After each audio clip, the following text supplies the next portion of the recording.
What is going on, everyone? Welcome to another episode of Conspiracy or Just a Coincidence. I am Jack Allen. First, go follow me at Kojak Podcast on all the socials if you're not following me yet. But I got Instagram, Twitter, all that good stuff. So if you want to check me out, that's where you can find me. And if you want to support the show, I got a variety of different ways: Patreon, Venmo, all those things like that. But I say this every time, so people that have listened to every show are probably like, God damn it, shut up. But if you can't support the show, that's totally great. If you can leave a review, though, or subscribe on YouTube, trying to get to 1,000 subscribers. So that would be extremely helpful. Sorry, I'm trying to mess with my mic here to find a good spot. So hopefully we got no one in the chat yet. So I hope, now we got a few people. So if you can hear me, give me a thumbs up. I'm messing all around with this. All right. I ever since I got bumped into the closet like Harry Potter, I've been fooling around, and ever since I got this, I got a soundboard. So, I had to move everything. So it's been yo, what's going? The Stringer. That's right, Skeptic. What's up? And Skeptic, I have to tell you, my wife stopped in the chat. I think it was like Thursday or whatever, and you said hi to her and said, how are you? And that meant so much to her. So Skeptic, you are a gentleman, like the name says. They're right. Rosalind, what's up? I think that's just so nice. I always see you guys come in here. But so first of all, what's going on in the world? I don't even know. But so Carl, what's going on, dude? It's been a while since I seen you, man. Nice. Thanks for coming in. But I talk to you guys always about Napoleon, and I normally I listen to audiobooks. Like right now I'm listening to this fiction audiobook. I love the show Man in the High Castle. If you guys haven't seen it, it's a Philip K. Dick novel, and people are going to hate me for saying this, but the book sucks compared to the show. But it's basically the book's about is what if the Nazis won World War II, the Nazis and Japanese. So fascinating concept. It's just so good. So definitely go. It's on Amazon Prime if you haven't watched. I've watched it like 80 times. But so I love, and I actually started telling my wife, like after the show, I was like, dude, I love this idea. Like, I'm not a good writer, but if I could write a book, I would write one like on the Revolutionary War or the Civil War. Well, turns out many people had that idea. So that's another audiobook I'm listening to right now. It's called Guns of the South, but it's what if the South won the Civil War? And basically they get AK-47s from this guy in the future. But it's an awesome book. It's so good. So those are usually the type of audiobooks I listen to. But I figured I'll do a nonfiction one because I need to learn more history. And Skeptic brings up a good point. Who's to say the Nazis didn't win Operation Paperclip? But so now I'm reading a book, a Napoleon book by a real English name, like John Roberts or something like that. I have it right here. I'm just Andrew Roberts, dude. And you guys know I'm a big Napoleon fan just from that one book I read. But this book, it's like his I didn't even know this before buying the book, but it's basically it's like our type of guy going over these things. He kind of tells you what historians do and stuff like that. And because I'm not going to do an episode on it, but for anybody wondering about Napoleon, he was a fascinating guy, dude. History tells you, he was like this insane emperor. He was trying to conquer the world. He fought in 60 battles. He only declared war, or whatever you want to call it, 6 of those times. And that number, it might be 70 and 10. I didn't write notes, so I can't tell you the exact number. But regardless, the point of it was that he wasn't the guy that was declaring war. And a lot of his battles, like when he went to Egypt, do you think it was Napoleon who said, I'm going to conquer Egypt? He didn't even want to go to Egypt. They were battling the British. So he was such high popularity in France that they call him the committee, or like the directory, something like that. They're because after they overthrew the monarchy, that was their form of government. And they hated Napoleon because people were in the streets after he returned from conquering Italy. They were like, Napoleon for king. And that's terrified these horrible politicians that were the ones that were behind all this mass murder and stuff like that. And so they told him to go to Egypt to stop the British. hoping he would lose. So it would remove his power. But I mean, it's just fascinating also. And then we'll get into, it's a great show, dude.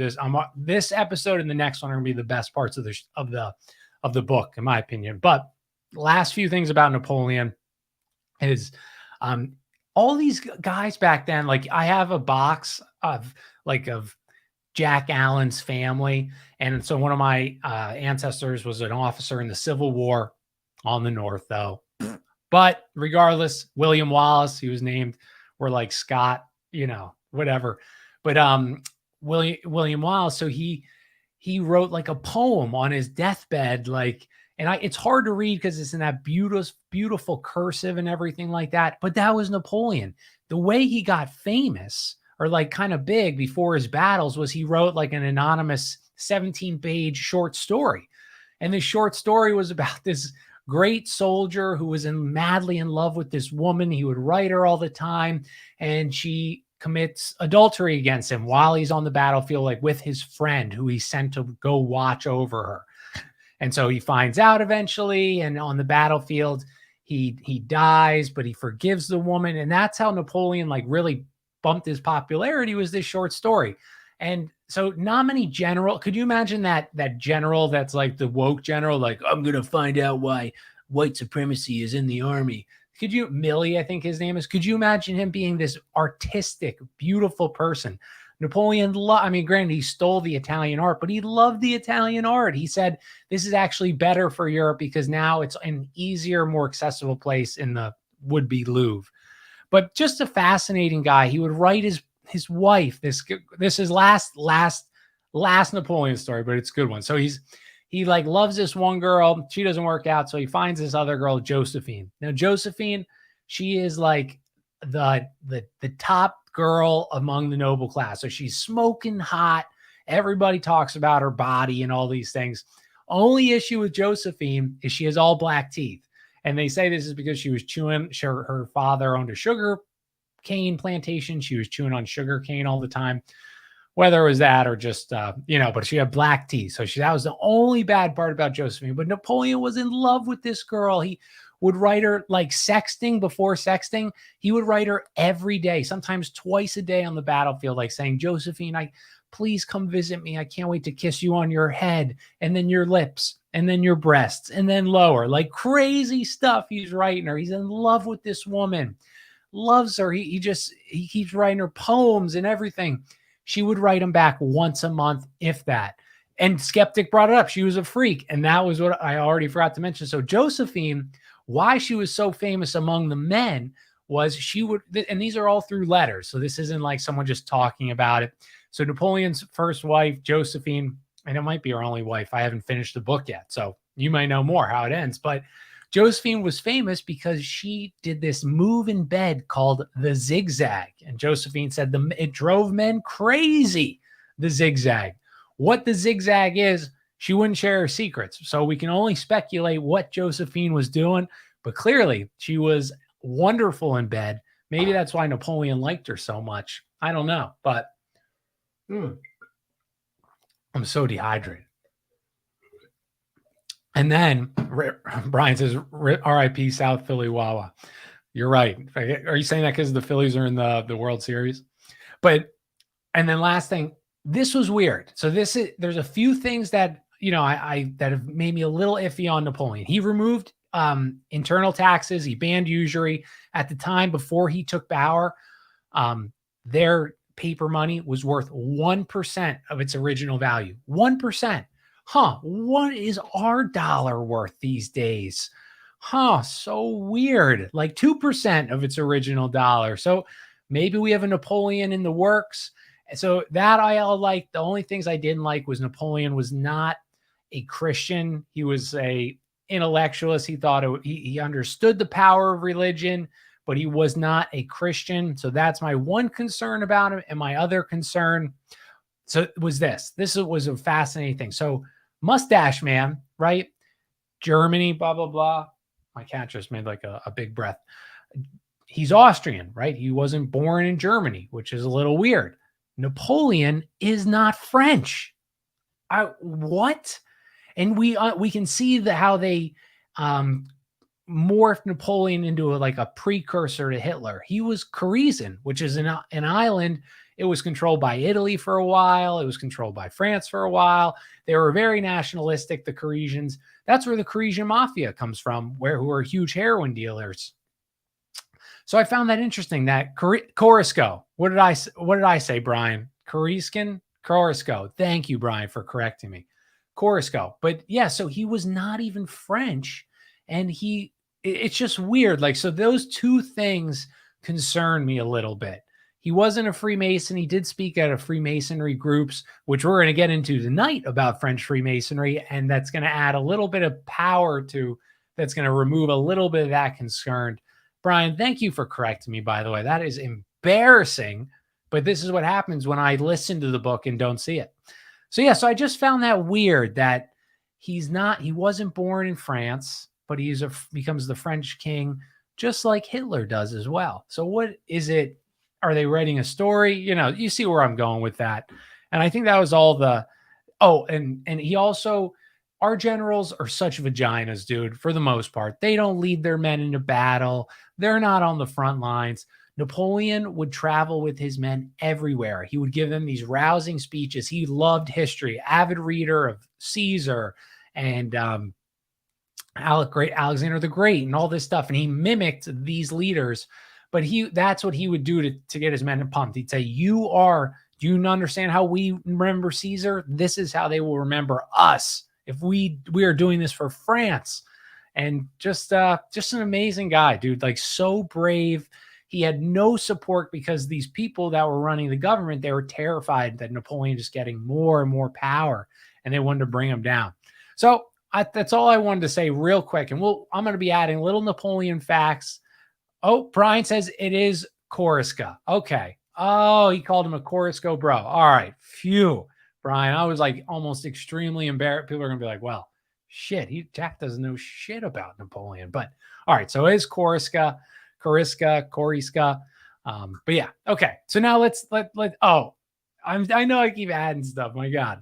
But I wrote all these little quick notes that I can remember from my head. So Josephine does end up cheating on Napoleon, the poor guy. But he buys a house in Paris after his Italian, after he conquers Italy, most of Italy. And he buys a house that was 50,000 francs, which is a lot of money in today's cash.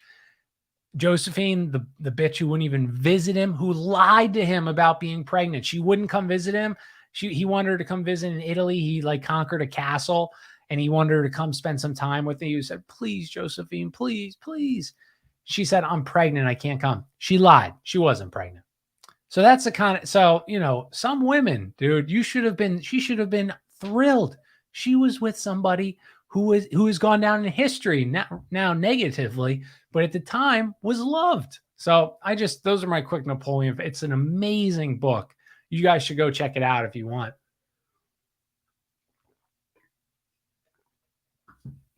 I'm sorry. I could chug that water, but then you'll just hear me going gulp, gulp. Okay. All right. So surprisingly, this kind of ties into what we're talking about. Same time period. The first two episodes, we talked about the beginning of secret societies, and the book is Secret Societies, Subversive Movements by Nesta Helen Webster, who I finally have remembered her name after saying it 80 million times on my show and everybody else's show.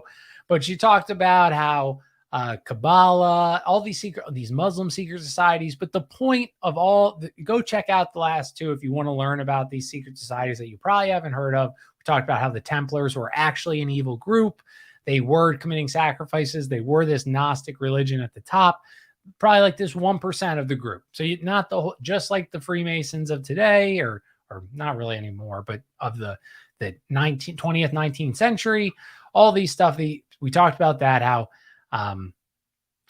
all these groups are Gnostic. It comes from the Kabbalistic religion, or whatever, this pagan Gnostic Kabbalistic religion that encourages degeneracy, that encourages doing immoral acts. That's how you get to the top. That's how you get rid of the evil God we have, by doing the evil things. And Jesus was a liar, and blah blah blah. So that's what we talked about. These secret societies, they went into Islam. There is tons of Islamic secret societies that we talked about last time. The Ismailis, the Sufis, all these people that the assassins who were buddies with the Templars, who had the same beliefs, similar. So basically the point is that this old time religion, I think that's a Jordan Maxwell phrase, the Canaanite religion, this sacrifice, orgies, rituals, blood magic, it may have gone through all these different iterations, different names, different groups, different hiding under the umbrella of Christianity, Judaism, Islam, all these things, but their beliefs are exactly the same. So that was the point of those first two. I highly recommend, if you never heard of the Islamic secret societies, check them out. There's some fun stories in there, and I go over the whole Templars, why that story that many in the conspiracy world say, oh no, it was the Catholic Church, they were overreacting. We'll destroy that theory and break it down. So, okay, that was what we wanted to talk. I wanted to just mention my quick Napoleon facts because they were just so awesome. So let's go. Oh, he hated bankers. Okay, so that's a good win for Napoleon. We're done with Napoleon now. Let's get into the good secret society stuff. And we're going to start with the Rosicrucians. Rosicrucians, we all hear the Rosicrucian names so many, like everywhere. I know very little. Before this, I knew Francis Bacon. I knew they were a secret society. I couldn't tell you when. I couldn't tell you how. So this should be a good little beginning stage for anybody that's interested in them. But 1600s, you can think of, is the main time when these guys really pop off. And so they focused supposedly on magic, right? They were big alchemists looking for that philosopher's stone, that stone of life. The Rosicrucians did all types of rituals and magic and stuff like that. And so oddly, astrology, there was this Rabbi Ezekiel, who was a Kabbalist. And we talked about last episodes how there's 3 iterations of the Kabbalah. There's one that can agree with Christianity. There's one and another one that's totally perverted, that is saying Jesus is burning in feces and all these horrible things. And at some point it got corrupted. So another thing. But so this guy, I imagine he's not reading from the good one. He's, he was born. Oh, Dave added an interesting fact for Napoleon. He said, while father is of Italian blood, he was born under French rule. Yeah, I think, and I remember reading that, but they didn't like the French. And Napoleon for a long time was so nationalistic, he struggled with that. And eventually he had to make the decision. All right, I'm not a Parisian, I am a Frenchman. But okay, so this rabbi guy, he was in the 16th century, so a little before the Rosicrucians popped off, and he was a Kabbalist, and he was so famous because he supposedly possessed the secret. He had a lamp that always was going, that never went out, that never extinguished, and so he claimed that the reason why he had was magic. Now, was it magic, or was it electricity, or gas, or what secrets have these Kabbalists hid? And so I like that story because it reminded me of the kind of the Tartarian thing. Like somebody had something that shouldn't have existed. They claimed it was magic then. How would people know? They wouldn't know the difference at all. So I found that interesting. And then there was Nicholas Flamel, who, if you are big, you didn't interrupt at all. Dave, no one, I love reading your comments. God, don't ever apologize for adding good information. Mohinder, what's up, dude? Thanks for stopping in, buddy. But yeah, so sorry, I'm just reading. I love Napoleon so much. He also has a black general whose son wrote the Three Musketeers. Yes, Alexander Dumas, skeptic, who I've read, Man in the Iron Mask. A black general is Alexander Dumas, who wrote amazing books, Man in the Iron Mask. Go check it out if you haven't. All right. We're done with Napoleon. I'm just joking, everybody. But okay. So yeah, so Nicholas Flamel from Harry Potter, you know the guy, the Philosopher's Stone. He supposedly discovered a secret from this book, Abraham the Jew, Prince, Priest, Levite, Astrologer, and Philosopher. This is the same book that gets passed on to this cardinal who said he found the secrets to the Christian doctrine in this book. And so this delighted Pope Sixtus the Fourth, who ordered translations of the Kabbalistic writings into Latin for his divinity students. You can see, you have a powerful cardinal. He says, Pope, I got the answer to it all.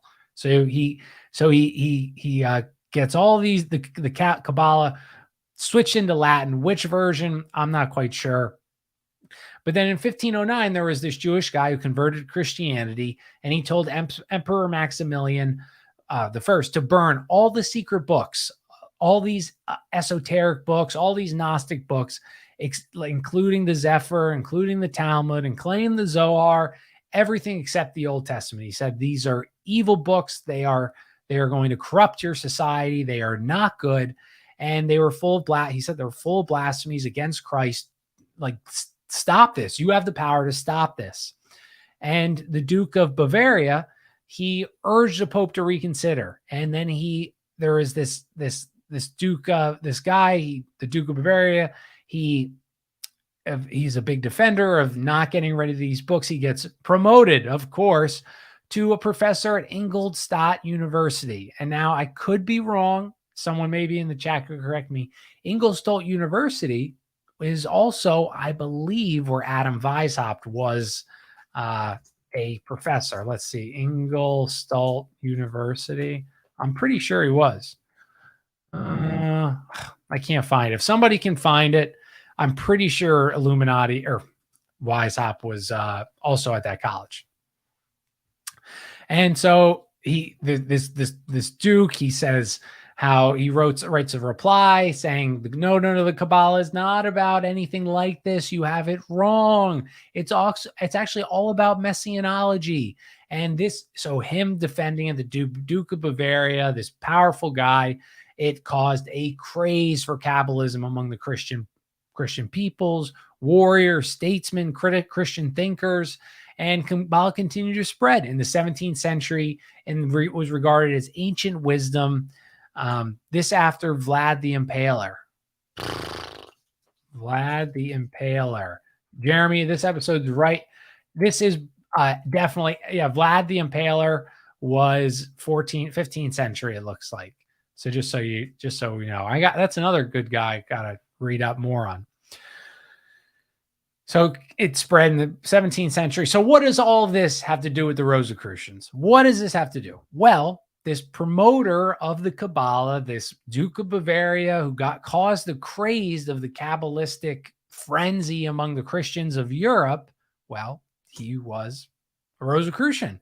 And beginning in the 17th century, pamphlets were printed, quote, "Fraternity of the most laudable order of the Rosy Cross," and they all contain the grand legend of the Rosicrucianism. Now, this is the grand legend. This is what you would find on the internet, how Rosicrucianism started. Okay, so there's this highly illuminated. We know what that means. It means he loves tanning in the sun. He loves to be a dark tanned person.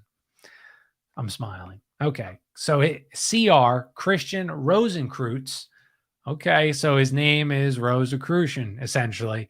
He was German, an original of the fraternity. He was born in 1378. He travels east with a brother to go to the Holy Land. The brother dies, but Christian Rosenkreutz becomes friends with wise men in the Damascus area in Arabia and went alone because of the knowledge they shared. So he went on to study physics, math, Latin, and all these secrets of these guys he met in Damascus. And he said they used Kabbalah, but ruined it because of their other religious beliefs. So already the creator, quote unquote, of Rosicrucianism, of this just continuation of this Gnostic kind of Kabbalistic Canaanite religion, he claims the Abrahamic religions are clouding people's judgment and understanding Kabbalah and these other esoteric magical beliefs, because they can't get this dogma out of their head. But anyway, CR, Christian Rosenkreutz, he goes to Spain with his secrets and info to spread his wisdom. He then returns to Germany because there were no learned men, magicians, Kabbalists, physicians in Spain. There was nobody. It was empty. It was full of idiots, I guess. And skeptic, exactly. God, see, this is why I love the chat, and I always got to reference it. If you guys... Clearly skeptic, he knows, and maybe because he also heard from the episode I did on the assassins, The assassin leader were the Templars. I mean, this is literally an amazing point Skeptic just brought up. But so the leader of the assassins was known as the Old Man in the Mountain. And they kind of, I alluded to in the intro, the assassins and the Templars, supposedly bitter enemies. They're killing each other, high-ranking people. They have to pay bribery, essentially, to get them to remain peace. But yet then they have the similar beliefs. And then they have the same 3 degrees. And they have the same on and on. These Gnostic secret beliefs, they're exactly the same. What is this origin story of Rosicrucianism telling us? It's telling us that the Templars, there's something here, right? And we're going to get into that. I'm dying. I got to take another sip of water.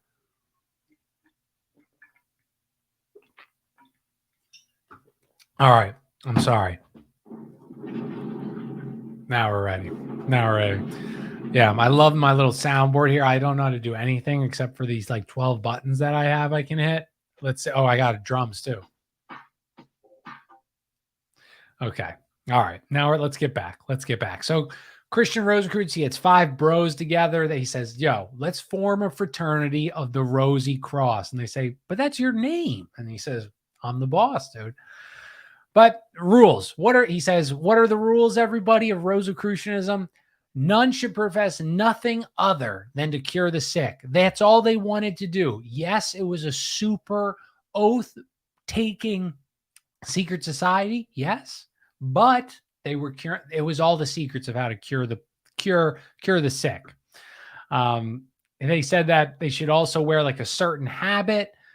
I'm sure they didn't, because they probably didn't want everyone knowing who they were, but it also in agreement with the culture of where you're at. Once a year, they would meet on a special day at a house. Every brother, their job is to be looking for their replacement to continue growing the group.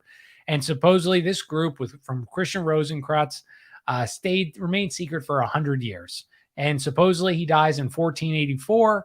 And in 1604, a few years, a little more than 100, the top dogs of Rosicrucian at the time wrote on a door, post 120 años patibo, which means 120 years later. So they're really selling this lore story. We're going to find out what that really means. So the Rosicrucians, they declared their belief as Christians, but their philosophy was this direct quote: as Adam after his fall hath received it, and as Moses and Solomon used it, wherein Plato and Aristotle and Pythagoras and others hit the mark, wherein Enoch, Abraham, Moses did excel. And basically what this quote means is it's an exact secret society of multi-level marketing. Oh my God. Hilarious.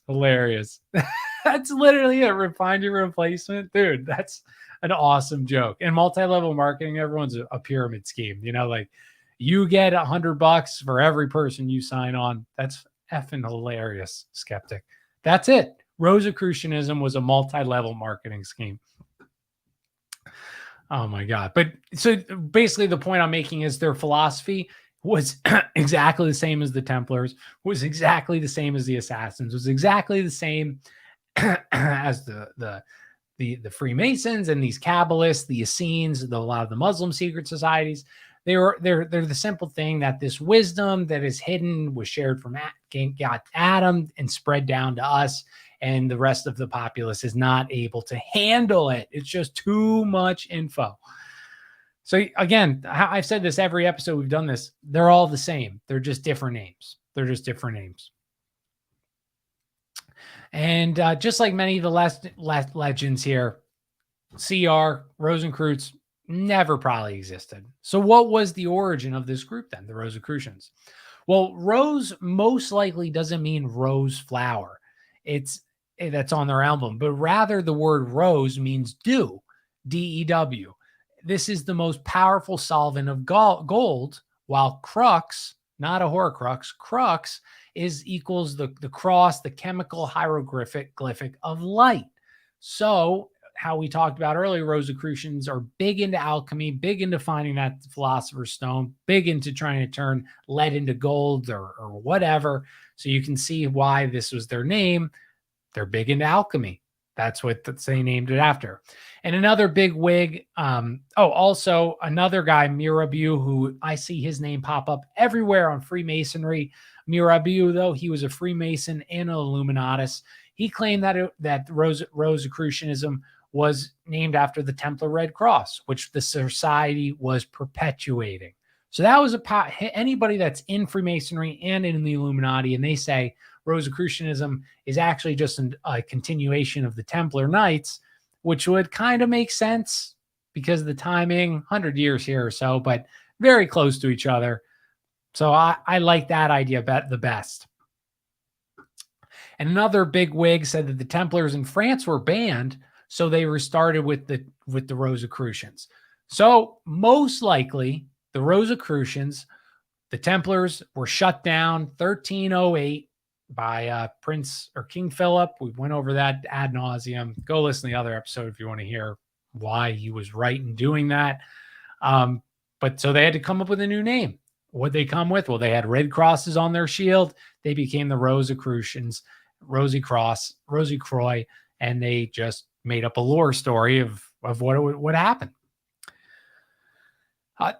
Also to help understand that these are definitely the same groups. Rituals, symbols, names were borrowed all from the Templars. How many degrees do the Templars have? 7. How many degrees the Rosicrucians have? 7.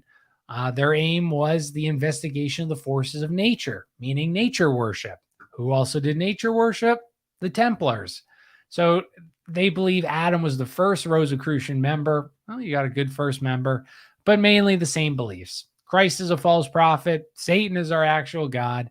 Making deals with the devil, signing your soul over is all okay because he's the good guy.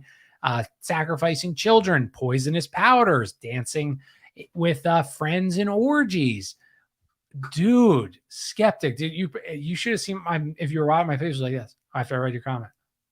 Oh my God. Wait. For that, we got something for that. Let's see.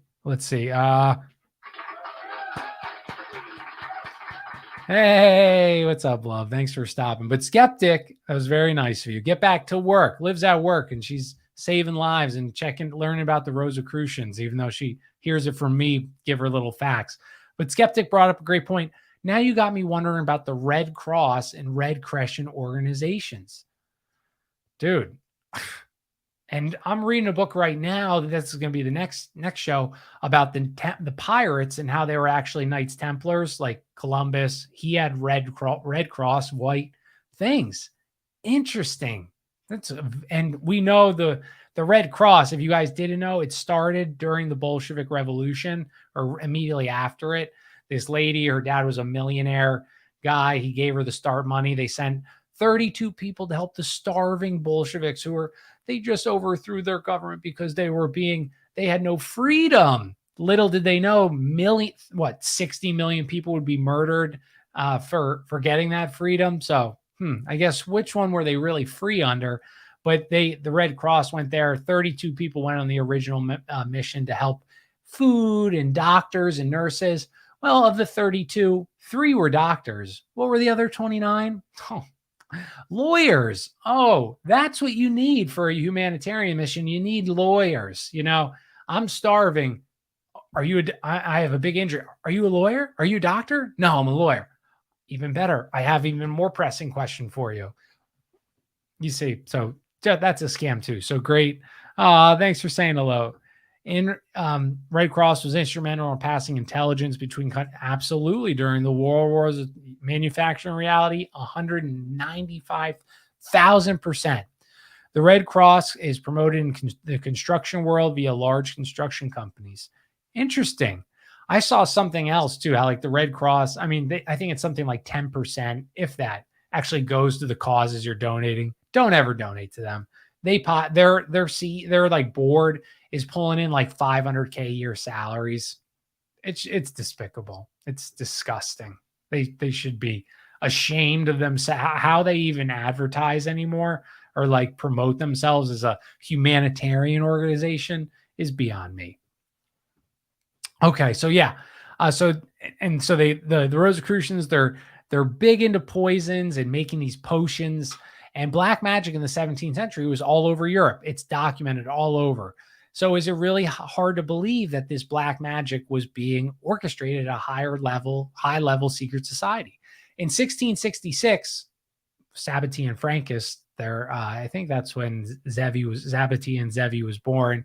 They were an evil secret society, incest, orgies, sacrificing children to force God, the real God's hand to remove the fake God we have now. They had over 1 million followers. Check them out. Well, I've mentioned them a few times, but if you've never heard of them, definitely go look them out. But 1666, there's all these weird cult poisonings in France. And for 20 years, the French aristocracy is terrified. And now this is, 120 years before the revolution. So it's not that. People are being poisoned by weird things left and right by a group of black magicians and alchemists. Now, who are the big black magicians and alchemists in France in the 1600s? Right. I'm sure it wasn't them, though. No, it was probably the Pink Cross that was doing it, not the Rosy Cross. Hey, Mark from the Netherlands. Thanks for coming, dude. I've never seen you here, so welcome. And thanks. This is late for me. So for you, it's probably like 4 a.m, dude.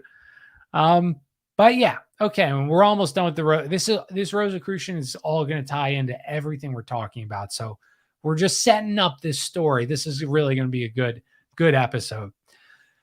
So they're poisoned. The Rosicrucians said, it's not us. We only practice white magic. Sorry, you got to find a new buddy. And, again, but they kept it secret. White magic secret, because that's what you do. That's what you do. So Francis Bacon, it's unlike many secret societies, supposedly there is no continuation from the Rosicrucians of the 17th, 16th century. David, you don't need to ever apologize. Thanks for coming. We're talking Rosicrucians and we're almost done. But the Rosicrucians, there's a current Rosicrucians, probably not tied to the black magicians that were poisoning French people for 20 years. And so there's this. So Francis Bacon, he's a big Rosicrucian, possibly the writer of some of Shakespeare's stories. And then there's another big name, a guy named Robert Flood. So Robert Flood, Bacon, they traveled 6 years in France, Germany, Italy, Spain, just sightseeing. That's it. Not trying to find their replacements. That it's the rules of Rosicrucianism. No. They're not doing that. They're not multi-level marketing. They love to travel. So they form a connection with all these other Kabbalists of secret societies. They get visited by this Kabbalist Dr. Michael Mayer, who was the doctor of Emperor Rudolph. He was also Jewish, which I found interesting as well, that many of the monarchy's doctors were Jewish. So I found that interesting. But Europe was not inhospitable, but definitely not super accepting of the Jewish people. So I found that really wild. And most of the doctors of the royalty, of the monarchy that were Jewish were Kabbalists. So were they actually Jewish? No, maybe they said that, but they were doing things that totally go against the Judaic religion, like the Templars with Christianity and like the Ismailis with Islam. Thanks, Mark. That's so nice of you to say. That made my day. Thank you. He says, love the show, and it's 3 a.m. in the Netherlands. Damn, dude. I hope you don't got work tomorrow, Mark. It's a late day. All right, I promise I'm going to stop drinking so much water. So this Kabbalist doctor, he publishes a book in 1616 defending Rosicrucians against the charges. All right, here we go. And then in 1717, maybe this year rings some bells for some people. Freemasonry was officially established in 1717, or a lodge was opened in England. Well, why would that be? So we have the 1600s, Rosicrucians are exploding through Europe. They're getting called out for being black magicians. They're being called out for being too secretive. And then what comes mainstream? Oh, Freemasonry. Now, this is all guesswork, but this is the best theory I have heard so far. I'm just like many of you. I've read many books on Freemasonry, Knights Templar, all this stuff. So listen to this theory. Okay, so the point I'm alluding to is Rosicrucianism. The people that started Freemasonry, Newton, blah, blah, blah, blah. the invisible colleges, they were called, they were Rosicrucians, and they needed a cover, so they instituted Freemasonry. So there's so many explanations how Freemasonry started. You ask, hi, I read a book written by a Freemason. All your answers are going to be different, but based even on their lodge or the level they're at, which alludes to the point that you don't know these lower levels are not evil people. An apprentice Mason or a first degree Blue Lodge Mason, he's not a bad guy. He's not committing sacrifices in his spare time. No, but these people at the top, they are, and they needed cover. So the Royal Masonic Encyclopedia says there's no less than 12 theories how it started. The big things, though, patriarchs, reality, it's let me just read this note out loud because patriarchs, mysteries of pagans, construction of Solomon's temple, crusades, Templars, operative Masons of the Middle Ages, Oliver, I don't know. Really though, this the Freemasonry, it's a blend of two traditions of Masonry. There's operative Masonry, which is the actual building of the Middle Age Freemasons, versus speculative craft Freemasonry. And they're builders of theories or untruths of life and death. And Freemasonry today is speculative. There are the Freemasons in your Blue Lodges today, or your grandparents that may have been Freemasons, or your old friends. They aren't Freemasons because they make beautiful Gothic cathedrals. It's all speculative. And so this Freemasonry is the offspring of the actual Builders Guild and the philosophical adepts, most likely Rosicrucians. Now, operative Masonry. This is the builders. These guilds of Masons, they go back to ancient times through the history of Western Europe, the beginning of Christian era. Weirdly, Druids, who probably their beliefs, they're agnostic, pagan, sacrificing, you know what the Druids are in Europe or in Britain, in England. Their beliefs probably originated in Egypt, bringing the traditions of building, including culdies, establishing colleges for teaching arts, sciences, handicrafts. More likely, though, the art of building came from the Romans, and which the Roman occupation of Britain equals the Masonic guilds. This can be traced, and the Britain kings were Masons, like King Alfred, Edwin, Athelstan. So all these kings of in the Middle Ages, right? And yeah, the Middle Ages, they're operative. If they're Freemasons, they're operative Masons. They are not these evil people, how we kind of talked about. So there's this York Charter in 936 AD, the guilds of Masons of France, which are called Compagnons. Oop, that's an Italian accent. Let me do it. Enchanté, compagnons. I can only do Je m'appelle Jacques. That's all I got. Croissant. But I do have a fun game, and you guys should play this game too and send me them, because I have a list at work of the French have a word for everything. Déjà vu, fiance, entrepreneur. What are some other good? Petite. The French have a word for literally everything. So if you think of words that are French, DM them to me, because I literally have a list. So how I got there, I don't know, but I like French history, and I like the French culture. The old French culture, not the current one. And okay, yeah. So the York Charter 936, these operative Masons, and there's some in Germany called Steinzemen. Basically, these were the guys that built these magnificent castles and cathedrals. They were a privileged class. They were very important. They were very respected and honored. And again, these are just the builders. We're not even at esoteric thought yet. But even in the times when they were just builders, quote unquote, kings in Britain and elsewhere got nervous by them, because they didn't want to share their monopoly on this power they had. So the kings would send military, army, spies to check in to see what was going on in these meetings, because they were so secretive. And this would this was make me think maybe some speculative masonry at this point had seeped in to the operative masonry, the builders. Possibly not. Maybe it was just solely that they were so valuable that they wanted to make sure they weren't doing anything bad about that, but or anything like that. But just something I just found interesting. So even in the year 1000, kings are very nervous by the stonemakers. And then in 1703, a powerful Mason said that Freemasons should not be forced to just actual stone workers. See, we're setting it up. This is 1703. Again, 1600s, you have Rosicrucianism. Well, you have it's mainstream now. And in 1703, we're already planting the seed. Freemasons, hey, you know what? Maybe we should have more than just stone workers here, right? I mean, come on. So in 1717, the stoneworkers are still, they still run the Freemasonic lodges. But in 1717, there was a coup d'etat.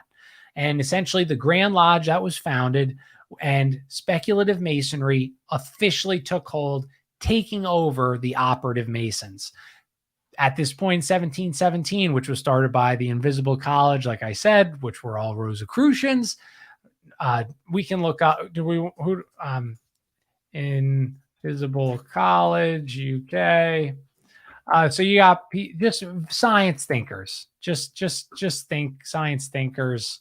Okay, I can't look it up or we'll be here forever. You can look it up. Couponon. Nice, Brian. I like it. I like it. Okay, yes. So in 1717, operative masonry gone, speculative in, and basically they wrote their rituals, they wrote their rules, they wrote their constitution, a new one that is, an official date. This is the official date that people will point to that Freemasonry began. Correct and incorrect a little bit. The masonry that the conspiracy world is afraid of or concerned with, not afraid, but that points to the corruption and deceit. This is because in 1717, they took control. They took over the harmless stone builders. Now, this is so important. Okay. Again, this is all going to connect in a great way. So in the 1717, these powerful men, they come forward. They're Rosicrucians. Like I said, they say, we need a system to hide in plain sight. Okay. Rosicrucians got a bad name, but Freemasonry doesn't. It has a name that they're secret stone builders that are good at geometry. So they say, let's take it over. So they fill the group with regular folk. Now, because masonry doesn't have to be a stoneworker, they fill with regular Joe Schmoes who are normal blue collar workers of the day. They're regular folk. And at the top, these Rosicrucians who did the coup d'etat, they're obviously not innocent people. They're not good people. And they start adding more and more benign steps and weird rituals, meanwhile saving the Kabbalah and all these extra esoteric secret doctrines for the people at the top. But they use this to get these people to stay in, because it's not that they thought, oh, this blacksmith here would be very valuable to the cause of overthrowing the king. No, they thought, we need these people to provide cover for us. So when they say the Freemasons are evil, you mean Bob, who works down at the auto mechanic? You think he's sacrificing people? No. You understand. I'm going in too much into that. They added more steps. Also, these now speculative masons starts declaring that their group comes from Adam and the first patriarchs of the human race. Some of the Freemasons insist on the Egyptian origin of speculative Freemasonry. And of course, it's totally by chance. The Druids, the Gymnophists of India, the Magi of Persia, the Chaldeans of Assyria, they all have the same exact rites, ceremonies practiced by their priests initiated into their orders as the new speculative Masons do. Oh, they all had great minds think alike, I'm sure. No, as we said, all these Gnostic, Kabbalistic groups stem from Egypt. They stem from the beginning of human civilization, and They're all essentially the same. Many believe it was through the Druids that these esoteric Egyptian ideas, they were pagans, made their way up to England. And just I talked about this Canaanite episode. So you have Druids, they're committing sacrifices. You have Vikings, they're doing these types of things. Well, maybe not the Vikings so much, but the Aztecs, the Incas, all these societies all across the globe that supposedly had no interaction with each other yet are doing these gruesome, barbaric things. Columbus Day just happened a few days ago, and I all these like memes, I saw somebody like in our truther world. I'm not going to say a name. I know we probably wouldn't get along in any way. And if you know I'm talking about, great. If you don't, whatever. But he like made this Instagram post like, oh, these Native Americans, we were so evil to them. We're blah, blah, blah, blah. White people are so evil, blah, blah, blah. Shut up, dude. Then go give your money to them. You feel so bad. But the whole point of that was all these ancient these tribes that we imperialized or colonized, they were doing these, not Micah, Brian, not Micah. But anyway, all these people, they were doing these, not that we weren't barbaric, we as in the Christian Europe, we were, killing people as well. Were we taking bodies up on the top of a stone structure and chopping out their beating heart?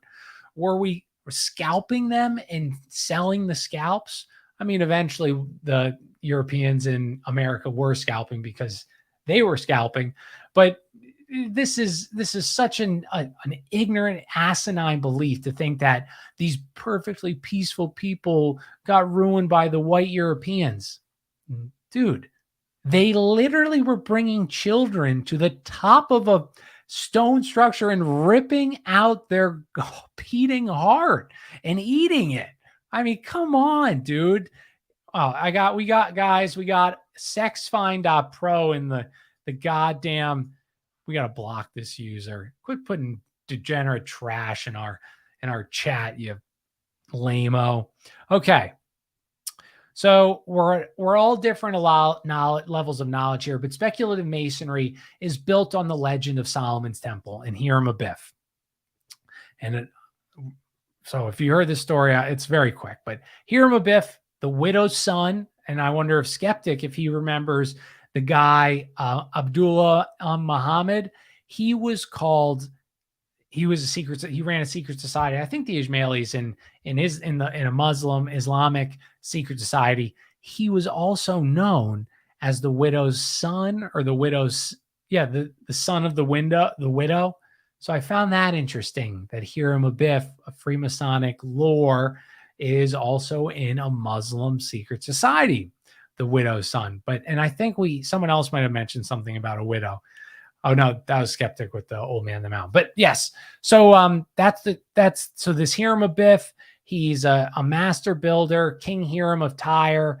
I know, very confusing. He sends Hiram Abiff up to build Solomon's Temple and a lot of materials and stuff like that. And so he's a master builder. So Hiram Abiff, he divides the builders of the temple into 3 classes. No, we see this, right? 3 class masonry, Blue Lodge 3. Okay, so they have entered apprentice, fellow crafts, and master masons. This is the Masonic lore.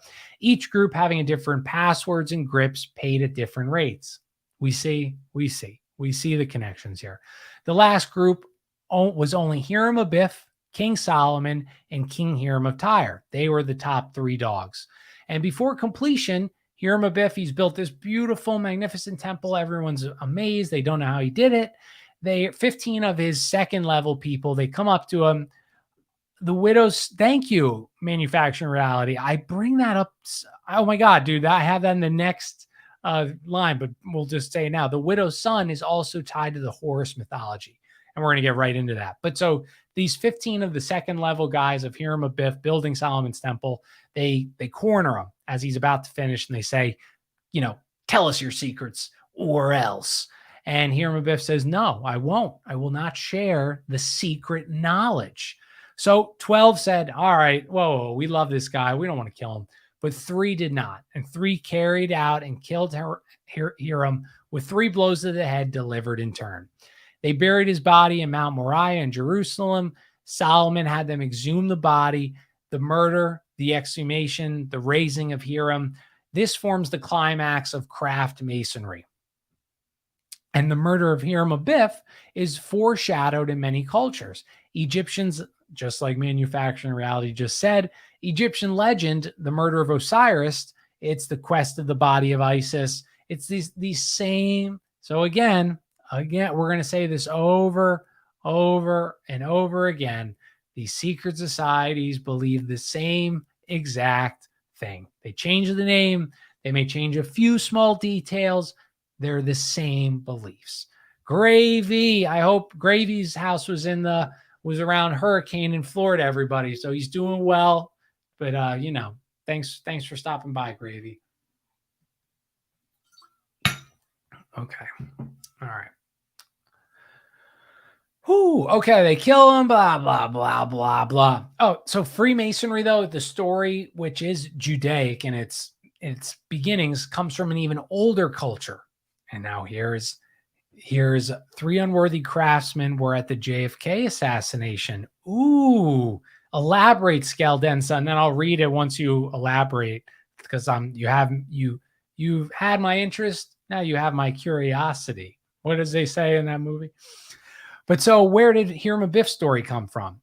Well, the Phoenicians or Canaanites. So the Phoenicians. It comes from the Temple of Pillars with Jachin, and Boaz. These are symbols in the Kabbalah described as the Sephiroths. So those 2 pillars that are in Freemasonry, that is Joachim and Boaz. And so this Hiram Abiff story is even taken from an older story, supposedly. So continuing with our Freemasonry story, the 15 guys that tried to kill Hiram Abiff, they split. They said, we got to get out of here. And they went in different directions. Some Europe, Rome, Marseille. Oh, okay, sorry. I heard my cats. And then they spread their beliefs to Masonic guilds around the world. So again, introducing them to speculative Masonry. So this is their Masonic story of how it spread, how it got out. These 15 guys, they went out and told everybody about it. So it said in the 7th century France and Germany, another Temple of Solomon was current in the builders concerning Temple of Solomon. I don't know. There's this story is in France of Hiram Abiff, a similar one in Germany, and there's even a French story just like Hiram Abiff's, but different names and some changes there.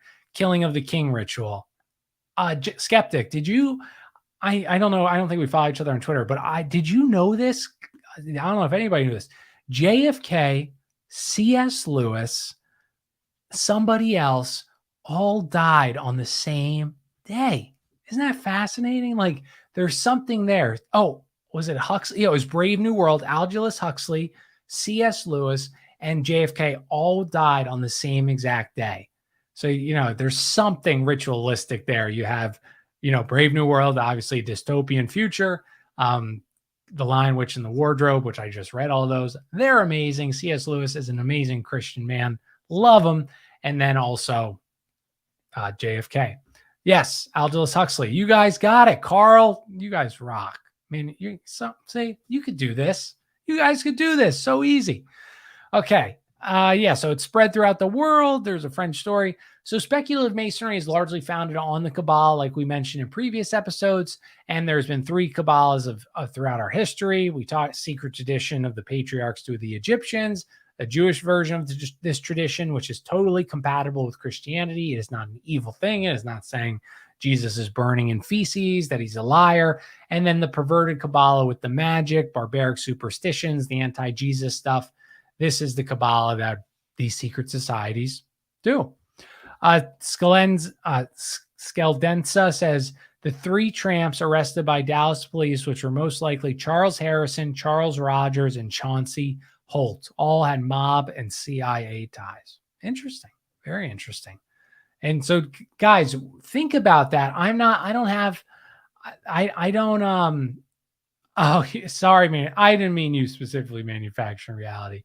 I think I just saw your Twitter like today or yesterday or something. But Think of other examples, guys, of this 3 murder thing, because I bet that's prevalent in a lot of things. Like, I wonder how many people stabbed Caesar. Does anybody know? Was it, I know it was a group of them, but did they all stab him or did 3? We got to dig into this more and more.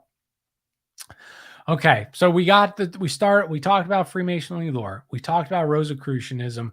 We talked about how Rosicrucianism used Freemasonry in 1717 to provide cover for the actual evil stuff that they were doing. Templar tradition.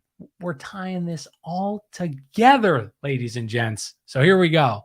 So the Gnostic Kabbalistic belief set went through Templars into Freemasonry. But interesting, the Templars, those Compagnos, my French but Italian accent, the Masonic group, both existed in the Templars and this builder group, this Masonic group, their actual builders. They exist in the same time in France. Both that had the Temple of Solomon legend, both respected Jacques de Molay. Now, many of the Gothic cathedrals are said to have the same symbols as the Templar 5-pointed star, the double triangle, at Westminster Abbey, et cetera, et cetera. So we have the Gothic cathedrals using the same. Skeptics said Caesar was stabbed 27 times and 9 times 3. I don't know, but what, 9 times by 3 people, or 3 people 9 times, skeptic? Do you know? Because not that it matters, but I just, maybe there's like more examples of that. And so I don't know if you've ever heard this theory. This is usually the theory most people say is true. And we're going to say some of it's true, not all of it's true. So the Templars and these Masonic guilds had using similar signs and symbols, blah, blah, blah. So the Templars, after they get kicked out by France and all of Europe for, I don't know, worshiping a Baphomet head and also committing usury on a large scale basis. What else? Spitting on the cross, forcing its members to do sodomize things, on and on and on and on. But so they get kicked out of France. They go running. They take this huge pirate ship fleet. They supposedly escaped to Scotland with Robert the Bruce, and he took them under his wing because he was being kicked out also by the Catholic Church. So they make good bedfellows. And after they helped him win this battle against England, he was trying to hold them back. He instituted, then Robert the Bruce creates a group, and it's called Knights of the RSYCS.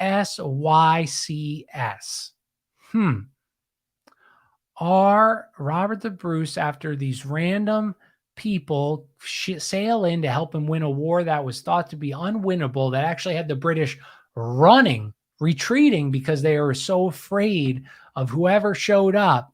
And then he institutes the Knights of the RSYCS. What could that mean? Oh, well, it sounds a lot like the Rosy Cross. Maybe, though. I'm sure that's just by chance. And weird enough, the degree of Rosy Cross didn't start just with Christian Rosicrucians supposedly in the 1448.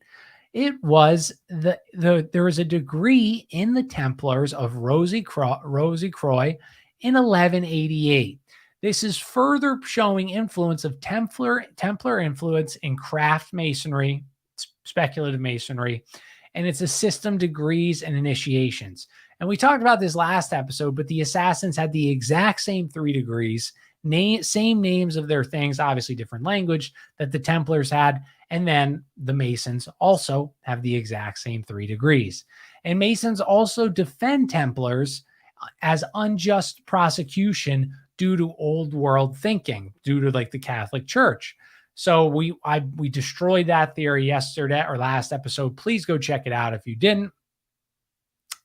But I found that interesting that the Masons defend the Templars. So if this group wasn't related to you in any way, shape, or form, would you defend them? If they're committing these blasphemies, these heresies, these horrible, horrible, disgusting things, would you defend the group? Would you say, oh, they're just lies, even though they tortured it out of them? Well, that theory fails because they only were tortured in a few locations, and they all across Europe, Germany, Italy. Italy wasn't just Italy yet. All these places, they all had the same exact confessions when they weren't tortured. And Robert the Bruce was Braveheart. Thank you, Skeptic. I think we talked about that. I couldn't remember if it was, how is William Wallace tied into Robert the Bruce? They're on the same team? And Skell, who's more evil, the Templars or the Vatican? Ooh, that's a good question. Chat, what do you guys think? If you listen to my episode about the Templars, they are very evil, guys. And obviously the Vatican's evil. My thought, not that it matters, and I'd like your opinion too, dude, because you asked the question. I think the Vatican has been corrupted. I think in the beginning, there were good, just like all these secret societies, 99% of the group is honest. They believe in God. They want to help world. They want to spread the religion that they think is going to get the most people to heaven worldwide. And that 1% at the top are pulling the real strings. They see the whole picture. Nobody else does. So who's more evil? I think they're both relatively benign. But the 1% that's at the top that aren't actually Christians or whatever, they're the evil ones. Oh, so okay, we're setting it up here. We got it, right? We're seeing how this is starting. Knights Templar, Assyrians, group of Pythagoras, all these groups, they're coming together one after the other. Now let's keep going. The Mvments. I never heard of the Mvments. Vehmgerichts. Does anybody know that? Have I ever heard of them? So they were from old. These people were old. So in 772, Robert the Bruce finished what William Wallace started as far as the Scottish independence went. Thank you, Skeptic. Sun King, Brian, that's my next audiobook. That's it. I'm going to do an episode, Napoleon versus King Louis, the Sun King. Who's the guy we're bringing back to life? It'll be a tough call, but we're going to figure this out. But this group, these Mvments, they had these tribunals because they were causing this unsettling and anarchic conditions in Germany. And so by the 12th century, these trials became known as the quote unquote Red Terror, and land of East Germany was known as Red Land. Now the Templars had interacted with the Mvments as evidenced by their ceremonies, rituals, which became known as wizened or enlightened. Whenever they use these same phrases, we know they're connected. So, of course, because why wouldn't the Mvments, and I'm butchering that name, I'm sure, why would they divide their group into 3 degrees, free judges, veritable judges, and judges, holy judges of the secret tribunal? Why they had 3 degrees? Everyone likes the number 3, right? That's exactly it.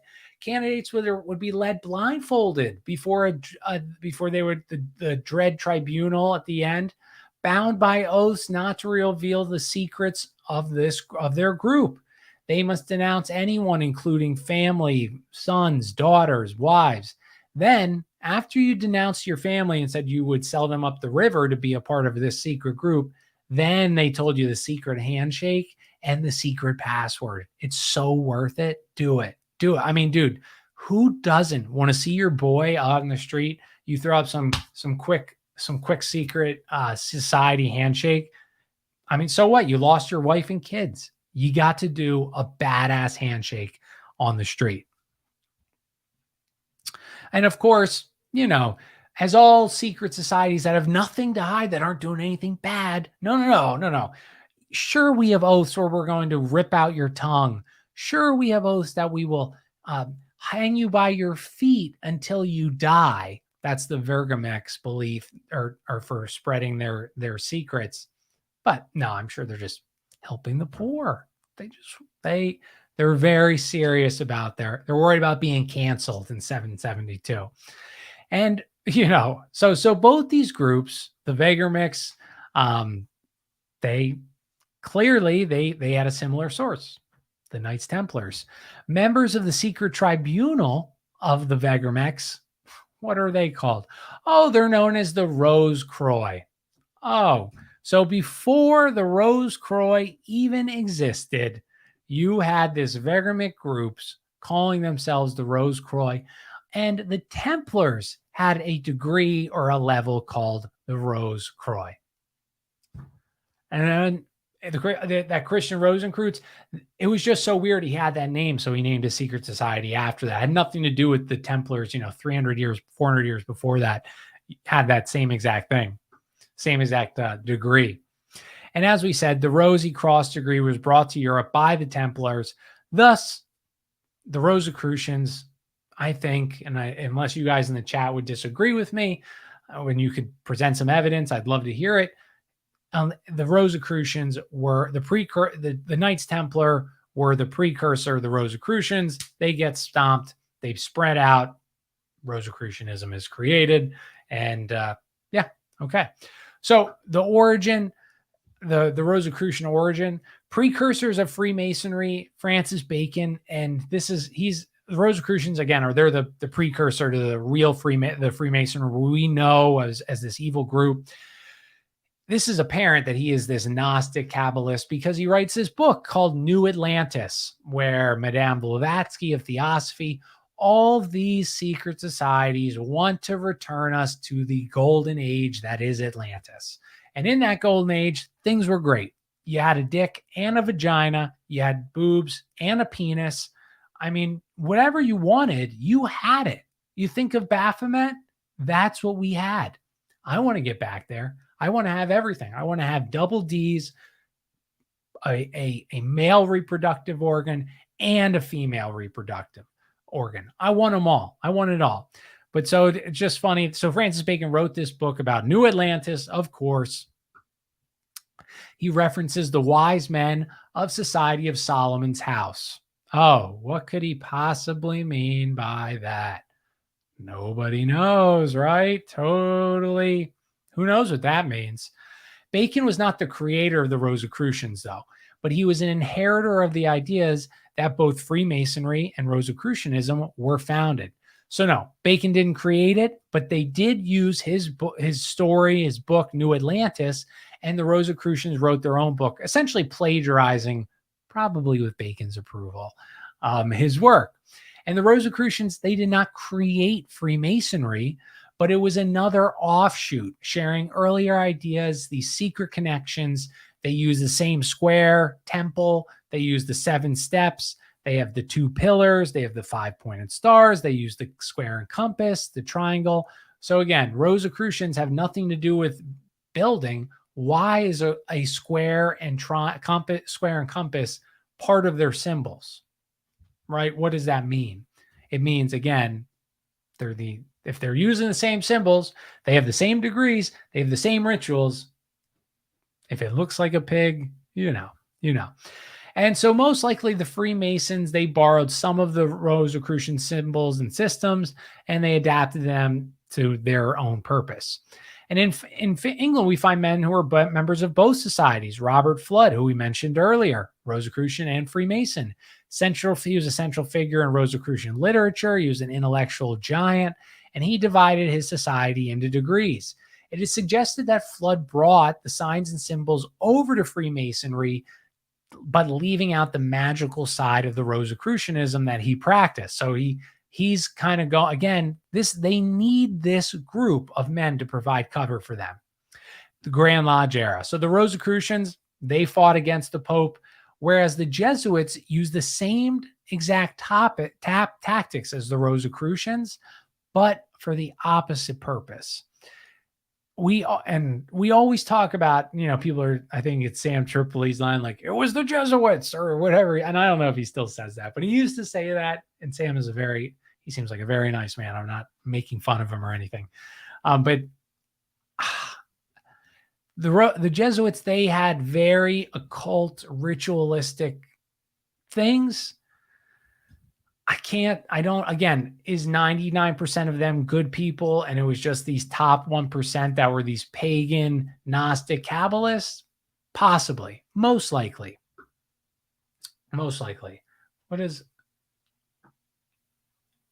Sorry. chewing gum, and it's going crazy on me. Now I'm done. Okay.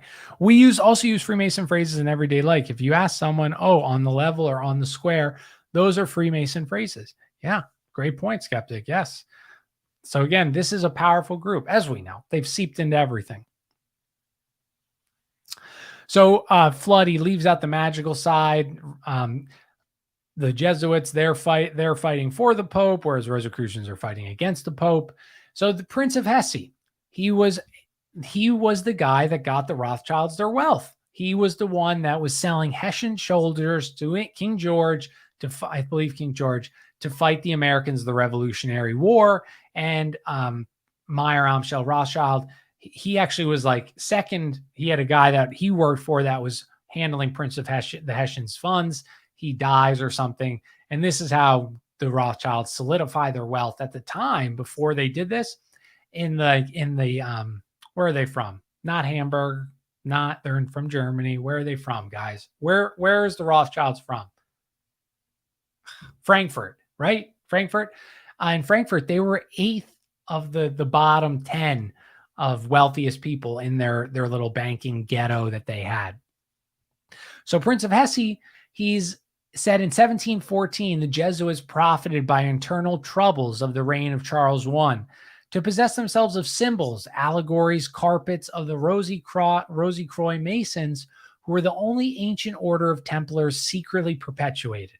So the Hessian Prince of Hesse, also says in 1714 that the Rosicrucians were the perpetuating order of the Knights Templar. Oliver Cromwell, what did he do?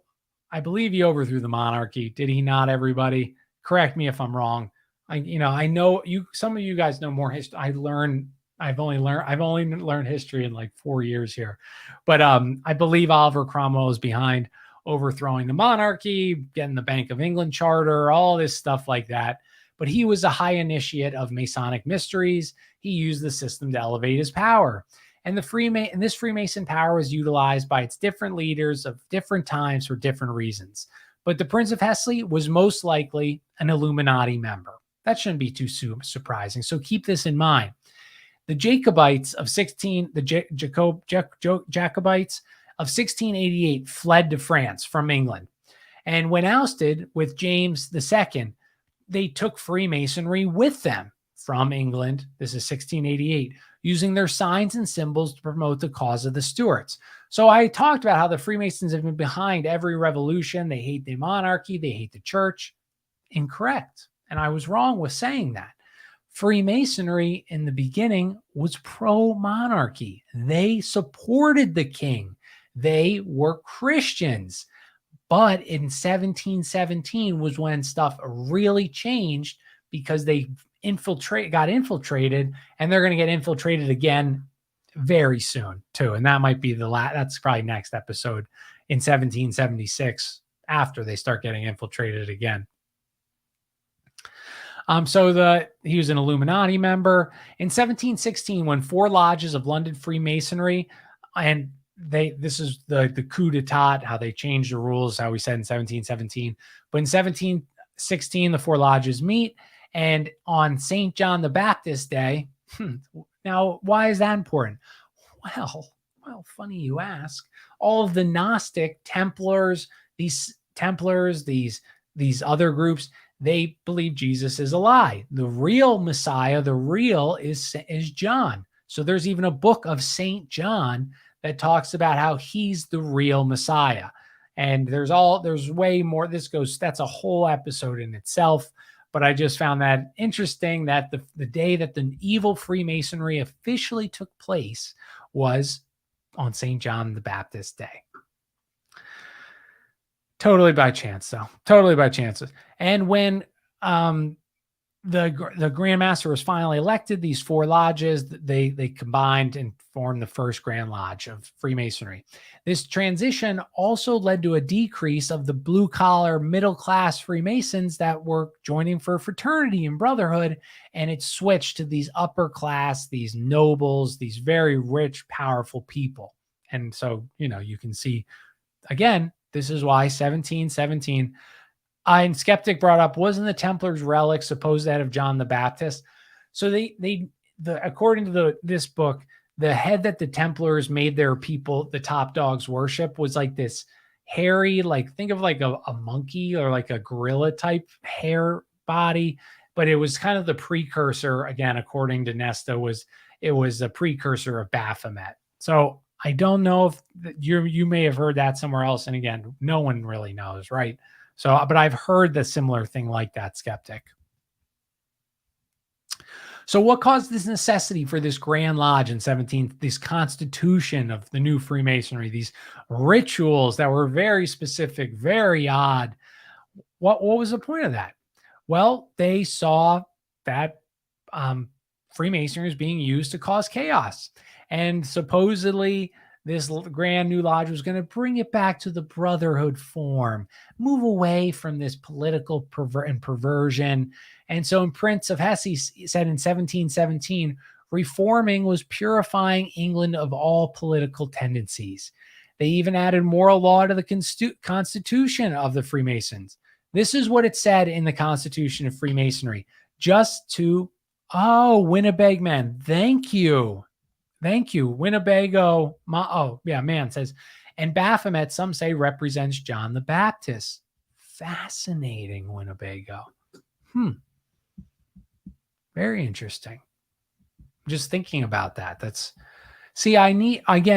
book talks about them briefly, the Johannites, but basically from what I took from it, it was just like, kind of like the same, like the Talmud says about Jesus, he's burning and whatever, poop and stuff like that. So I didn't, but that makes a lot of sense because they were Johannites. So very possible, very possible. But so they added to even add. So again, these Rosicrucians that started this to combine, to use Freemasonry as a cover, they say, let's make our Constitution super tough. And what do they say? They say there will never be a stupid atheist or an irregular libertine in our group. So it's funny that like anarcho-capitalists and these libertarians, they are actually share the same beliefs that many of these evil Rosicrucian Templar-esque people also believed. And not that you guys know I'm probably like a monarchist if I had to pick, but I do find this book really made me think that a lot of the Isaac Weishaupt, that's our last episode, he was an anarchist. He believed there should be no rulers, there should be no leaders, there should be no government, there should be no religion. So why? What's the point I'm trying to make here? So libertarianism is growing very exponentially, and there's definitely benefits to libertarianism, but this anarcho-capitalist movement is very large. Why? Why is it so large? You understand what I'm saying? Whenever an idea happens or a belief set or a political thing, whatever. Oop, I moved my light here. Let's get it set back. Boop. Oop, too high. There we go. But yeah, just found that interesting. And we're almost done here. Let's see how many pages we got left. Oh, perfect. We got 3 pages left. Okay, so yeah, Masonry after 1717, they became deist, but they did not reject Christian doctrines. I wanted to get this. Winnebago said that John the Baptist had goat horns and gazongas. What's a gazonga? Oh, is gazongas boobies? Skeptic. Is it? If not, that's like super embarrassing that I just suggested that that's what gazongas meant. Okay. And we're all like now, so I hope you guys are enjoying so far, but it's really going to even come together more. So Blue Lodge Masonry, the first 3 degrees were the only ones recognized in 1717, still form the basis of all modern Freemasonry. Then somewhere between 1740, this is huge, this stuff. This is going to be insane. I found it insane.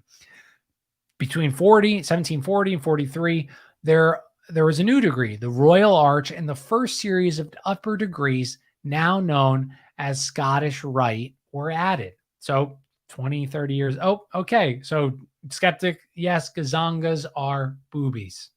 Damn. I never heard gazongas. I heard of wooga.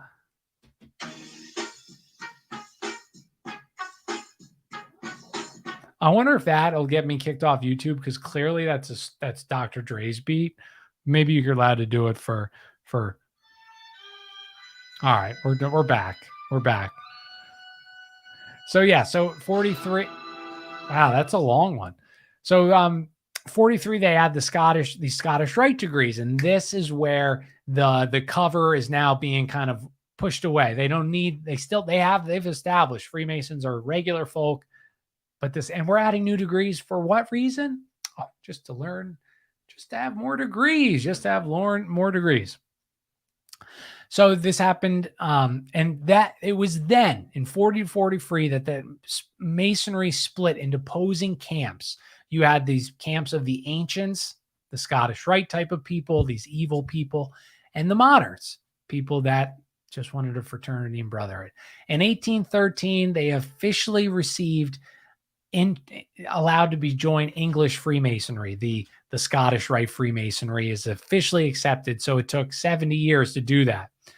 And the Royal Arch degree is purely glorifying the building of Solomon's second temple, or the third temple, which goes into Revelations, I believe, and Judaic beliefs that once all the Jews return to Israel, they build this third temple. That is when their Messiah, our Antichrist, will come. And it derived all of the Royal Arch degree and these later Scottish Rite degrees derived their esoteric lore and knowledge from the perverted Kabbalah. One powerful Mason at the time said the addition of these degrees was from Jacobite emissaries disguised as Masons. Sometimes the Jacobites were introducing Royal Arch. They were also engaged in elaborating the Scottish Rite. So Masonic lodges, 1725 Paris, 1728 Madrid, 31 in Hague, 33 in Hamburg, many receiving the warrants from the Grand Lodge in England to open up to join you're a part of our group. That did not happen in the Lodge of Paris. They didn't receive it till 43. Now, what happened? What did we just say happened in 1943? Oh, they added Scottish Rite to the Blue Lodge Freemasonry, the Royal Arch Kabbalistic degree. So why did the Grand Lodge of Paris only receive acceptance from Freemasonry 33 years later, when they had lodges there same time England did? Because it took 30 years to get your Scottish Rite, your Kabbalistic sickos to the top of the power structure, and to have enough of the power that they can promote, and they're the decision makers. And of course, the founders of the Paris Lodge were Jacobite leaders engaged in schemes for restoration of the Stuart dynasty. Charles Radcliffe, leader, had been imprisoned with his brother. He took credit for the Jacobite rebellion in 1745. In old days, Freemasonry has always been the royalist. They were royalists. That is what I found interesting. Again, so this is why I'm saying now Freemasonry was not always bad. They were royalists. They supported the monarchies. They supported the church. They were Christians. They were a group of Christian men truly just having a fraternity. Hey, what's up, Scott? Thanks for joining us, man. 33, it's the magic number. Yes, Skell, and we're getting into that in like 1 second too. So just hold it. Maybe you've heard what I'm going to say, but anyway, okay. So yeah, so they were royalists.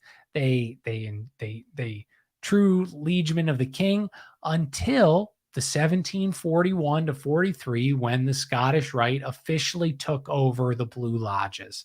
In 1740, same time, what's going on in 1740? The same time they're getting Scottish Rite Freemasonry on the table. What happens in 1740? A revival of Templarism took place in France and Germany. Was it the same Templars, or they just like the name? I think you guys are going to be able to guess that one. As Jacobite revolutionaries became Grand Masters of France, the French Lodge, a newfound hatred of the government took hold. But wait, the Freemasons were always royalists. Oh, these aren't the regular Freemasons. These are the Rosicrucians, Knights Templars. And sorry, I just lost my spot. as Jacobite revolutionary wrote, and the Duke of de Bourbon was made Grand Master of the Temple and wrote a powerful cardinal to help protect Freemasonry in Paris. He enclosed a copy of the speech he was going to give in 1737. In this speech, we find this guy, this Duke of de Bourbon, traced Freemasonry back to the Crusades. Something about that speech lit a fuse under the Pope. Maybe it was the reference to the Templars. And in 1738, it was literally because of this speech, because this guy spilled the beans. He said, we are the Templars. A papal bull was written excommunicating all Catholics who took part in Freemasonry. This did nothing but only push people to Freemasonry. This did nothing but create more hubbub about Freemasonry. Like, wonder what they're doing. Why does the Pope not like them? Let me go. I know a Freemason. He's just a regular guy. He's just a regular guy. Scott said Rosicrucians, Swiss Templars. Oh, yes. Another red and white skeptic. We didn't think of Switzerland, even though we know, but we didn't think of that one. And I've read Templars went there too, Scott. So very, very good. I like, yes. And this did nothing. Freemasonry started adding even more degrees after the papal bull. After this event, the Templar Association becomes even, because they say, whatever, let's do it. We're the Templars. Let's accept it. Or the top people are. And we'll tell our low-level people that they're the Templars too, to make them feel real special, even though they do nothing like the Templars actually did. Just to give them like Templar tradition. We've been having this group for 500 years. Wow. And so this Templar, the Scottish Rite the Templar Association becoming each apparent with each new degree. And it becomes more and more evident the goal of Freemasonry is the reconstruction of Solomon's Temple. Just like I said, the Kabbalists or some part of the Judaic religion, that is also the goal, is building the third temple. I'm pretty sure it's more like Talmud Kabbalistic stuff. I don't believe it is. It's in Revelations, like to send all Jews back to Israel, and then they build this temple, and that's how the Antichrist comes, something like that. So you see, again, we're making these ties between Kabbalah and Freemasonry, specifically Knights Templars. So last time, craft masonry, blue lodges, they're normal. They are craftsmen, they're builders, they're regular folk. They want brotherhood, French Christians, they're a Christian brotherhood. One Scottish Rite infiltrated fully starting in 1717, starting in really rocking in 1740 to 43. This locked the Templar traditions that were seeped into Freemasonry. The secret knowledge that made the Templars feel they were better than the uninitiated and all these other Christian regular peoples who are idiots, who they have it backwards. This belief, this feeling took hold in the upper degrees of the Scottish Rite. In 1756, the Blue Lodge Masons, they tried to take back the national masonry of France from these interlopers, from these Knights Templar, these evil people. It was so violent. It was a fight. It was almost a war. Regular Freemasons like us, or regular people, the most successful banklers, Templars. Yes, they were, Scott. Absolutely true. So yeah, Swiss banking, Templars. Oh yeah, we got another red cross, white flag. But so yeah, and the lodge was forced to be closed down in 1767 due to all this fighting. And so the Templar faction now they see the writing on the wall possibly. So the Templar faction of the Scottish Rite Freemasons, they create two new secret groups, the Knights of the East and the Council of Emperors of the East and West. Who's in these both groups? Both lodges are filled with Kabbalists, Gnostic sickos with power. These groups, so this is amazing, guys. Think of this is insane. So regular Freemasons, bad Scottish Rite in France, battle. They close the lodge. Bad Scottish Rite guys, they create two more groups to a wider net. Then with these two groups, after a few years, after 20 years, they come back and they take over the Blue Lodge in France once and for all. And in 1786, Freemasonry sealed its fate in France. It was now the Scottish Rite. It was now these Gnostic, sicko, Canaanite, sicko religious practicing people. I can't help. Scaldenza says, I can't help but think that it sounds like the Freemasons are advocates of Zionism, or did they create it? That's a great question. And I will never say I know the answer. My thinking is Freemasons and Zionists worked hand in hand. Great book, Scaldenza, if you want to read, is Freemasonry and Zionism, or maybe Judaism they use, behind the revolutions. But it wasn't that the Freemasons, it wasn't because they wanted to create the state of Israel because of the prophecies that resound or reside in this area. That's the only reason why. It wasn't because the Jewish people in Europe and America, they, by this time in the 1800s, though not perfect, they are not, they in France and Germany, they have equal rights as everybody. There is Napoleon. It'd be prior to Napoleon, they had to live in certain neighborhoods. He said, live wherever you want. So already times are changing. So just interesting. Scott, and so can you they also are allegiance to King Solomon. I'd love you to elaborate if it's not going to get us kicked off YouTube. Okay, we're almost done here. So it's 1786, Blue Lodge, regular masonry, done in France. And I'm sure this totally not related at all. But something kind of big happened 3 years later after 1786, when the Scottish Rite took over Freemasonry, when the Templars, who hated the government, hated monarchies, hated religion or Christianity. What happened? 1786 in France.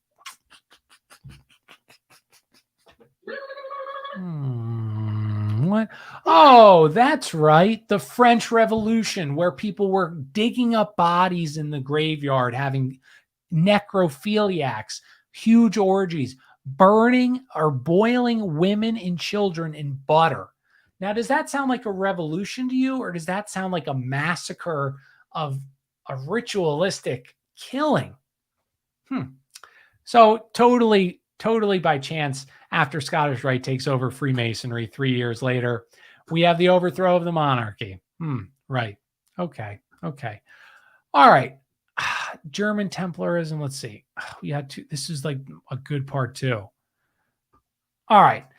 We're going to end it here, guys. I think so, because the next is German Templarism and French Illuminism, which then is going to tie into the Illuminati. So I think this is a great part to stop. So let's stop here. So just to recap, we talked about the secret societies from the beginning of time to now. All of these groups, they're all linked. They all have the same beliefs. And what they do is they infiltrate normal, benign groups like Freemasonry, and they change it into their sicko, twisted religion, using the regular folks as their cover. And so next episode, guys, we're going to talk about how Frederick, the Crown Prince of Prussia, Frederick the Great, and Voltaire, they helped create this German Templarism, which was the Scottish Rite Freemasonry, essentially. How they did all these fascinating things. Oh, how about encyclopedias? 1737, who they start discussing, let's get a book to manipulate the public propaganda about anything we don't like. So who wrote the first encyclopedia, the Encyclopedia Britain, Encyclopedia Britannica? Guess what? Where that was written in? Scotland. Scottish Rite Freemasonry. Is that from Scotland? No, it's not from Scotland. So as you can see, there is so much more we're going to get to. So I think we're going to end it there, guys, because it'll make more sense to tie it all. And I already have the notes almost. So we'll rock from there.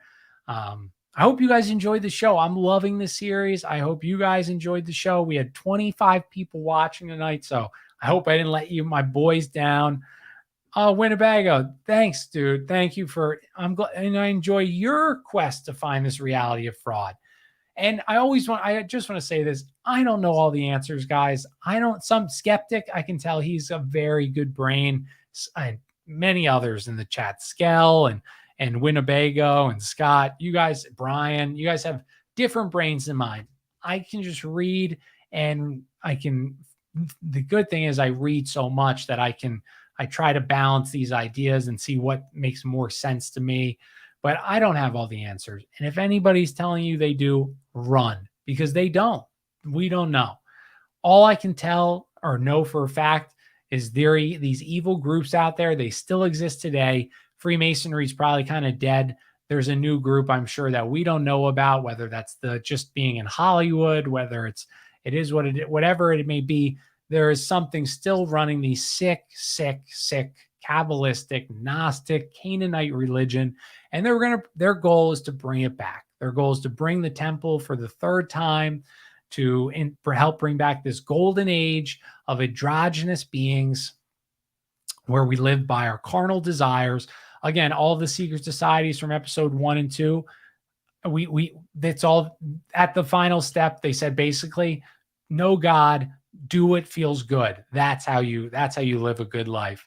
Oh, thanks, dude. I'm glad Scal, thanks for saying it was a good break. I get confused too, dude. So this was again, guys, go read this book, Secret Societies and Subversive Movements, because it will explain to you, I do my best to reiterate and to give you the basics and the stuff that I find important, but she has helped break this down. But guys, and last thing, when was this book written? We have to find out, because I always talk about Nesta, how she was born in 1876. Oh my God. All right, let's see. Secret Societies, Subversive Movements written when? Let's see. We got to find out when this book was written, right? Because I mean, this is just insane. We got to find when the book was written. If anyone knows, find it. God, we have to know. She was born in 1876, so it has to be like very, very old.